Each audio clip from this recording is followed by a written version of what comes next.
नमस्कार मंडळी, तर चला बनवूया आज काहीतरी छान। तर इथे मुगाची डाळ आणि उडदाची डाळ 4 ते 5 तास छान भिजत घातलेली होती। छान त्याला पाणी निथळून घेतलेलं आहे। त्यानंतर कांदा, कोथिंबीर, कढीपत्ता, मिरची छान बारीक चॉप करून घ्या। जितकं बारीक असेल तितकं दाताखाली खूप छान लागतं। त्यानंतर आपण हे सगळे जे वाटण होतं ते मिक्सरमध्ये वाटून घेणार आहोत। उडदाची डाळ आणि मुगाची डाळ ही समप्रमाणात असावी।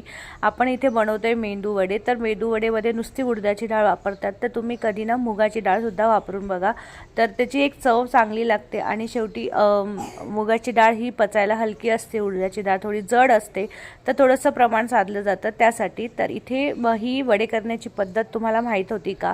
आपण एक चाळणी घेतलेली आहे, त्यावर थोडंसं पाणी लावायचं आणि मग अशा पद्धतीने मेंदू वडे करायचे।